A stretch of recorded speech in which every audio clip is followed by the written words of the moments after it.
Oi! Nesse vídeo a gente vai falar um pouco sobre as semelhanças e as diferenças entre a interpolação e a regressão. Vamos começar relembrando como que a gente fazia a interpolação. A gente tinha uma função com um gráfico esquisito qualquer e, dado um intervalo AB aqui, a gente escolhia, por exemplo, 5 pontos, e aí em 5 pontos a gente consegue passar um polinômio de grau 4, né? Ou no máximo 4, porque pode ser que o coeficiente do x à quarta seja zero. Mas enfim, em geral vai ser um polinômio de grau 4, e pode ser esse o polinômio que a gente vai escolher para aproximar a nossa função nesse intervalo. Na regressão, a gente vai fazer um pouco diferente. Para a gente fixar as ideias, o nosso objetivo vai continuar sendo encontrar um polinômio de grau 4 que aproxime essa função aqui nesse intervalo. Mas a gente vai fazer diferente. A gente vai escolher não 5, mas vários pontos aqui, que assim como na interpolação podem ser igualmente passados ou não, e a gente vai escolher um polinômio de grau 4 que seja o mais parecido possível com os valores desses pontos, em todos os pontos ao mesmo tempo. Então é como se a gente quisesse minimizar ao mesmo tempo todos esses erros aqui. Então, se na interpolação a gente tinha equações do tipo pxi, com xi começando no zero, né? Px0 igual ao y0 até px4 igual a y4. E aí a gente tinha 5 equações para determinar 5 coeficientes desse polinômio. Dessa vez a gente vai até, sei lá, px20 igual a y20. E aí agora a gente tem 21 equações, por exemplo, para determinar ainda 5 coeficientes. E é claro que dessa vez vai ser impossível eu conseguir encontrar 5 coeficientes que ao mesmo tempo satisfaçam todas essas 21 equações. Então a gente vai tirar essas igualdades aqui e tentar encontrar simplesmente coeficientes que tornem essas equações o mais verdadeiras possível, ou seja, minimizando o erro em cada uma dessas equações ao mesmo tempo. A gente vai ver no vídeo que vem uma formulação precisa desse problema. Da forma que eu falei aqui, esse problema não está formalmente determinado, né? Tem várias interpretações para o que significa minimizar vários erros ao mesmo tempo. Então, no vídeo que vem, a gente vai definir um problema de álgebra linear, que se chama o problema dos mínimos quadrados, que vai ser a nossa ideia nessa semana de minimizar vários erros ao mesmo tempo. Essa semana a gente vai só ver uns exemplos de como que esse polinômio escolhido pela regressão, esse polinômio de grau 4, né? Quais as semelhanças e diferenças entre esse polinômio de grau 4 e o polinômio de grau 4 que teria sido escolhido pela interpolação. Lembrando que, de novo, a diferença entre a interpolação e a regressão é que a interpolação escolhe só 5 pontos, onde 5 é a quantidade de coeficiente que a gente quer escolher, né? A gente escolhe o número de pontos menor possível para determinar completamente todos os coeficientes, e aí a gente acerta exatamente o valor do polinômio naqueles pontos. E aí a gente fica sem controle nenhum de o que o polinômio vai fazer entre um ponto e outro, né? Se a gente pedir na interpolação para o polinômio passar por esse ponto e esse ponto, então talvez a nossa função original faça uma coisa assim, mas a gente escolhe um polinômio que faz uma coisa assim. Então a gente perde o controle de quanto que o polinômio acerta entre um ponto e outro. E na regressão a gente vai escolher vários pontos aqui, não vai pedir para nenhum deles ter um acerto perfeito, mas a gente vai pedir para a nossa função ter um erro pequeno ao mesmo tempo em todos eles. Então a gente perde o controle de em qual ponto exato que a nossa função vai ter o erro igual a zero, mas a gente ganha o fato de que na média o nosso erro vai ser pequeno. Então vamos para os exemplos. Definir aqui o nosso polinômio de grau 5, de sempre, e essa figura da esquerda aqui é uma figura que a gente já viu na semana 7 de interpolação, então eu não vou perder muito tempo com ela. E a figura da direita é a figura análoga, mas para regressão. Vamos comparar as retas que estão em laranja aqui, essa reta e essa reta. Aqui na esquerda, essa reta é o polinômio de grau 1 que a interpolação escolheu para aproximar essa função nesse intervalo. E a gente vê que a reta encosta na função nas extremidades, mas não tem nenhuma relação com a função entre um ponto e outro, entre um nó de interpolação e o outro. Já no caso da direita, o que a gente fez foi escolher 9 pontos igualmente espaçados aqui nessa função azul, que é o poli 5, e a gente escolheu a reta que melhor aproxima todos esses 9 pontos. Esses 9 pontos, que nessa figura são as bolinhas azuis aqui, que por sinal são análogas às bolinhas azuis do vídeo passado, que representavam valores de y com erro de medida, né? Dessa vez a interpretação dessa bolinha azul não é que a gente tem um erro de medida embutido nela, mas ainda assim a gente pode tentar encontrar qual é a reta que melhor aproxima todas essas bolinhas azuis ao mesmo tempo. Ou se eu quiser usar um modelo mais complicado, eu posso tentar, como eu fiz nesse exemplo aqui, descobrir qual é o polinômio de grau 4 que melhor aproxima todas essas bolinhas azuis ao mesmo tempo. Que é o que a gente faz, por exemplo, com essa curva roxa. Vamos olhar para os erros agora. Em geral, são curvas parecidas, né? A diferença principal é a diferença que mais salta aos olhos assim que você bate o olho na figura, que é o fato de que a figura da direita tem várias bolinhas e a da esquerda não tem. A figura da esquerda não tem as bolinhas porque as bolinhas representam os pontos cujo valor da função original, o poli5 nesse caso, é levado em consideração na hora de escolher esse polinômio que vai aproximar a função original. E a questão é que na interpolação, o erro nos nós de interpolação é sempre zero, então ele não aparece nesse gráfico log-log aqui. As bolinhas da curva vermelha, por exemplo, essa curva aqui, seriam 4 bolinhas e elas todas estariam lá no menos infinito. Nesse bico aqui, né, que vai até o menos infinito. Nesse caso aqui, a gente vê, por exemplo, na curva laranja, que é essa daqui, a gente vê que não só os pontinhos não estão no bico, como tem muitos pontinhos aqui em cima. E se a gente lembrar que os pontinhos representam justamente os pontos nos quais essa reta está se esforçando para fazer um erro baixo, o fato de que esses pontinhos estão aqui em cima é muito bom, no sentido de que esses pontinhos aqui em cima garantem para a gente que a função está se esforçando para minimizar os erros grandes. Os pontinhos aqui no menos infinito indicam para a gente que nessa região aqui, entre um nó e o outro, essa curva vermelha ela não está se esforçando para minimizar o erro. Idem para a curva laranja aqui. A curva laranja tem 2 pontinhos só, né? Um aqui no menos infinito e outro aqui no menos infinito também. E nenhum pontinho aqui no meio. O que significa que ela não está se esforçando para minimizar o erro nessa região. O fato da gente ver esses pontinhos nessa região bem alta aqui do erro é, num certo sentido, uma garantia de que a função está se esforçando para minimizar os erros que interessam, que são os erros grandes. Vamos para o próximo exemplo, que vai ser interpolar o seno, que é outro exemplo que a gente já viu também. Quem quiser pode pausar o vídeo rapidinho, tentar lembrar o que acontecia na interpolação quando a gente colocava polinômios de grau ímpar e pensar sobre o que vai acontecer na regressão se a gente colocar polinômios de grau ímpar aqui também. É um pouco diferente o que vai acontecer. Lembrando que aqui, assim como no gráfico de cima, cada uma dessas curvas aqui, desses polinômios que aproximam o gráfico da função seno, cada um deles foi escolhido usando os mesmos 9 pontos, igualmente espaçados nesse intervalo de 0 até π. Dessa vez tem umas coisas um pouco mais interessantes acontecendo aqui nos erros. Para começar, vamos olhar para o polinômio de grau 2 e reparar que, de novo, a gente tem as bolinhas todas lá em cima, o que, como a gente já comentou, é um bom sinal. Quando a gente passa a considerar as curvas de baixo, os graus 4, 6 e 8, a gente vê aqui na interpolação acontecendo aquele fenômeno que a gente já conhecia, de que o erro fica maior nas bordas e menor aqui no centro. E é legal reparar que na regressão isso não acontece. Se a gente comparar o polinômio de grau 4 da interpolação, em que acontece esse fenômeno do erro menor no centro, tem um V aqui, né? Isso não acontece aqui na regressão.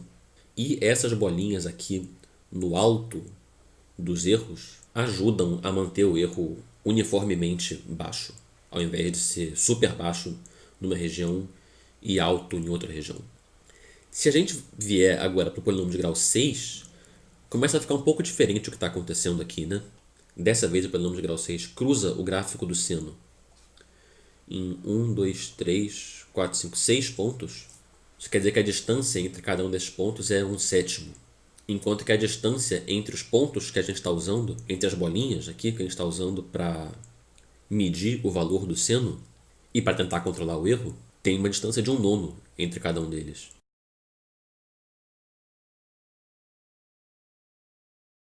E isso acaba fazendo com que aqui no início, como um sétimo é parecido com o nono, né? Aqui no início as bolinhas elas sempre caem quase que exatamente no bico. E a gente já sabe que ter bolinhas aqui bem em cima do bico da função, tipo essa, e não ter bolinhas entre um bico e o outro, é, num certo sentido, um desperdício, porque esse polinômio de grau 6 aqui, ele meio que já ia cruzar o seno de qualquer forma naquele ponto, e a gente está pedindo para o erro ser baixo naquele ponto. Enquanto que entre um ponto e o outro, uma bolinha e a outra, a gente não exigiu nada do nosso polinômio de grau 6 e, portanto, ele está oscilando bastante aqui. Então a gente vê que ele volta a ter esse comportamento de erro baixo no centro e alto nas bordas. No último gráfico, que é esse aqui, esse fenômeno que a gente descreveu aqui no polinômio de grau 6, ele acontece de forma extrema no grau 8, né? O grau 8 ele tem 9 coeficientes. Então, quando a gente escolhe 9 pontos para minimizar o erro, ele consegue, de fato, zerar o erro em todos os pontos ao mesmo tempo. Então, o que ele vai fazer é interpolar a função. E a gente vai escolher exatamente o mesmo polinômio de grau 8 aqui que a gente tinha escolhido aqui na interpolação. Então, a gente vê que não adianta muito usar um modelo super complicado para aproximar o gráfico do seno se a gente não escolher pontos o suficiente. O que a gente vai fazer agora, então, é aumentar a quantidade de pontos para a gente poder aumentar o grau do polinômio que a gente está usando. Especificamente, o que a gente vai fazer, então, vai ser escolher sempre a quantidade de pontos igual ao dobro do grau do polinômio que a gente for usar. E essa coisa de usar sempre o dobro não é necessariamente uma regra, é só uma forma que eu usei aqui para garantir que eu vou ter vários pontos, para eu tentar evitar esse tipo de fenômeno aqui, em que eu tenho tão poucos pontos que em algumas regiões todos os pontos que eu escolhi acabam ficando perto dos vales, dos bicos do gráfico do erro. Então, o resultado que eu tive é esse aqui.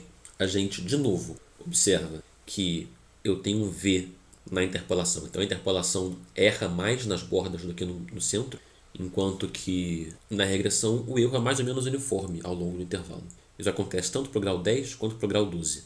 O grau 14 já começa a ter umas diferenças de comportamento, né? Para começar, na interpolação começa a aparecer uns erros de truncamento aqui, e na regressão eu obtive um gráfico que não é bem o que eu esperava. Ele não segue o padrão que estava vindo dos outros, né? Um padrão que estava acontecendo em todos os outros, por exemplo, é que eu sempre tinha cada vez mais cruzamentos do zero. Isso se repetia tanto lá em cima quanto aqui embaixo. Esse polinômio de grau 12, por exemplo, ele cruza o gráfico do seno mais vezes do que o polinômio de grau 10, que já cruza várias vezes, mas o polinômio de grau 14 quase não cruza. E isso é estranho, então vamos continuar mantendo o grau para a gente ver o que acontece. E agora ficou bem estranho, né? Se a gente olhar, por exemplo, para o polinômio de grau 18, que é a curva marrom, a gente vê que ela não cruza o zero em nenhum momento. Ou talvez tenha um cruzamento aqui assim. Mas o que eu acho mais esquisito nessas curvas é o seguinte. Repara, por exemplo, que o polinômio de grau 18 ele está o tempo todo com um erro acima do polinômio de grau 16, que é a curva roxa. O tempo todo acima, só que tem uma região aqui, à direita, em que ele está com um erro abaixo do polinômio de grau 16. Sendo que o problema todo é simétrico. Então, o polinômio de grau 18 que minimiza esse erro é um polinômio simétrico, em torno desse eixo de simetria aqui no centro do gráfico do seno. E idem para o polinômio de grau 16. Só que nessa região o de 18 tem um erro maior e nessa região o do 16 tem um erro maior. Então, claramente, um desses polinômios aqui não é simétrico. E se você olhar bem, o de grau 14 já não tinha um erro supersimétrico, né? Então, o que está acontecendo aqui é que a gente não está calculando os polinômios de grau 14, 16 e 18 que melhor aproximam o seno em todos os pontos escolhidos. A gente está calculando um outro polinômio, ou outros 3 polinômios, que são próximos, mas não são exatamente os mesmos. E isso é resultado de um erro de truncamento que vai se acumulando à medida que a gente for fazendo os cálculos dos coeficientes desses polinômios. Como a gente já comentou, para eu encontrar os coeficientes desse polinômio aqui de grau 18, eu tenho que resolver um problema de álgebra linear, que chama mínimos quadrados, e esse problema ele vai envolver uma matriz 36 por 18, onde 36 é a quantidade de pontos que eu escolhi aqui, que eu acabei escolhendo como sendo 2 vezes o grau, que é 18. E essa é uma matriz bem feia, e resolver esse problema de álgebra linear não é trivial. Então o que eu fiz aqui não foi implementar a minha solução do mínimos quadrados Eu estou chamando a função do NumPy que resolve esse problema para mim. E mesmo assim, essa função está retornando um resultado claramente errado, né? O que mostra que é um problema difícil de fato. Vamos só lembrar que na interpolação a gente também tinha um sistema 19 por 19 para resolver aqui, porque são 19 coeficientes, né?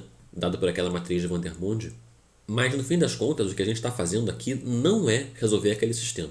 A gente está usando a fórmula de Lagrange, e aí para calcular o valor do polinômio em cada ponto aqui, por exemplo, no 2,5, eu faço aquele produto de 2,5 menos x0 vezes 2,5 menos x1 vezes 2,5 menos x2, etc. E somo alguns produtos desses divididos por produtos parecidos, envolvendo x's e xj's.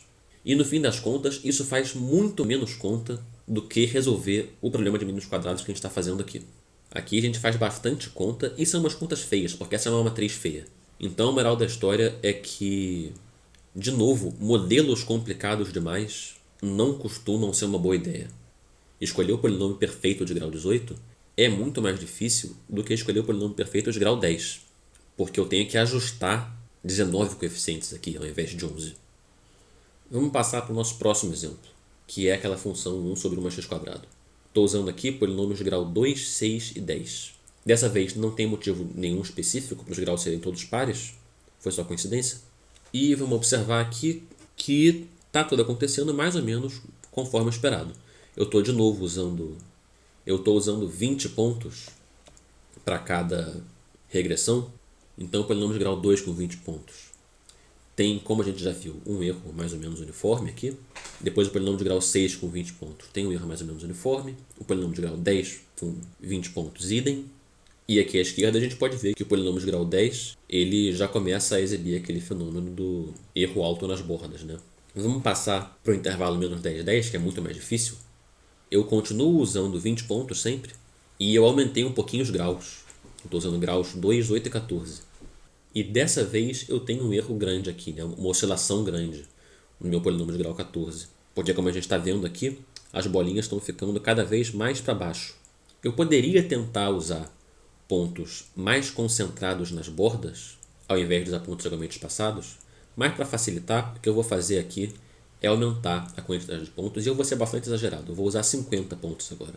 Então agora a gente está vendo que o polinômio de grau 2 é essa parábola laranja aqui.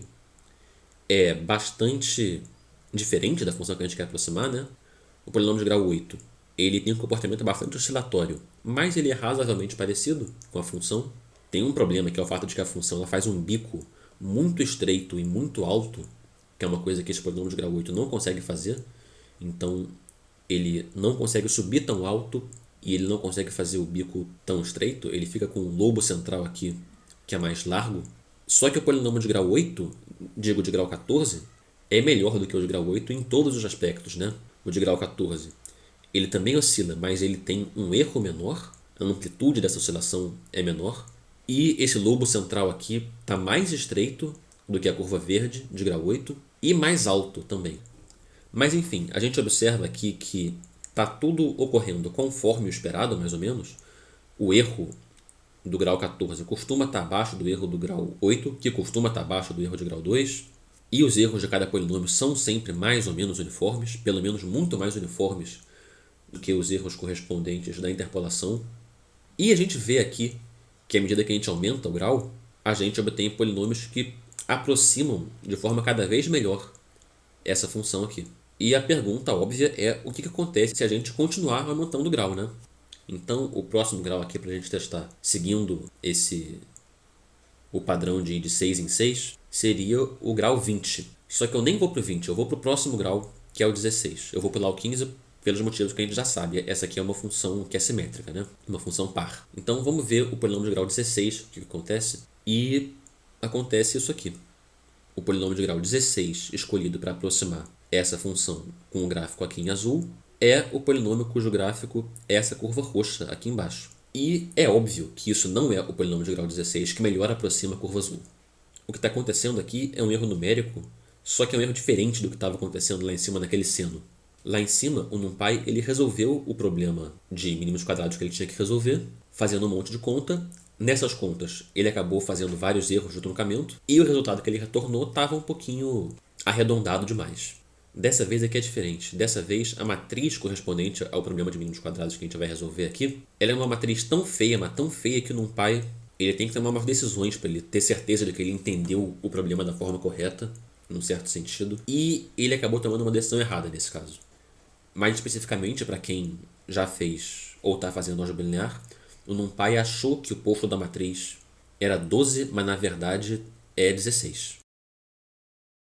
Então ele está ignorando algumas das dimensões aqui do problema e isso faz ele encontrar a solução completamente errada. Então, de novo, a gente vê que escolher modelos complicados demais costuma não ser uma boa ideia.